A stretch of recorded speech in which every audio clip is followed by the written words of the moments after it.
Mr. Van Peebles, who was present that day at the theater, commented that this was one of the best moments he witnessed in his life.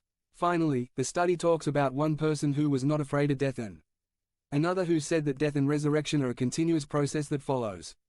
594. The psychic deaths she had experienced during her addiction. She believed that the hope she had found in her faith would make everything work out positively somehow, even if she didn't know how it would happen. He who eats this bread will live forever. This expression is very rare, used only 3 times in the Bible. We heard it last week and again this Sunday. The only other time it appears in Genesis 3:22, when it tells us about the tree of life, which offered the fruit of immortality. Become a member of the channel and be an instrument of the Word of God. Don't miss this opportunity to impact lives. Click the link in the description now and help us spread the Word of God. What wealth the Samaritan woman has. By Pastor Junior Lemus. Summary. In the encounter between Jesus and the Samaritan woman at Jacob's well, God shows us 4 aspects that we must analyze in order to receive the Father's total blessing. There are 2 peoples who claim the promises, but they are only 4. 1. The people of God. Topic. What wealth does the Samaritan Pastor Junior have? Preached in JESEG Central. 7-22-2018.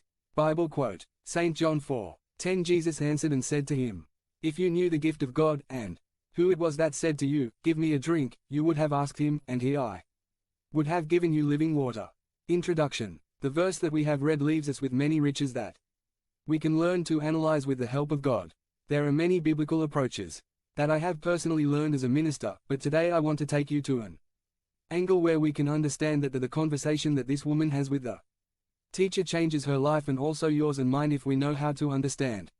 It is my prayer that the Father of Spirits opens our minds and understanding, so that this message of power can transform our integral lives, and so we can receive the wealth that is obtained in this experience.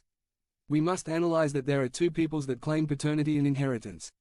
From Father Abraham, on the one hand, the Jews, who have the promise because they are descendants of Isaac, and on the other hand, the Samaritans, who also claim the promise because they are descendants of Ishmael. Now we must understand many things in the light of the Word and by the revelation of God that one is born from the promise of the Father when they told him I will bless you and your disinclination under obedience, that is, when Sarai tries to help God in giving descendants to Abraham, never thought about the tremendous problem that the not too distant future would become, a situation that is still being fought over in Palestine today. But let me ask you a question. Do you also want the promises and inheritances that were promised to you, Abraham? Can we receive them today?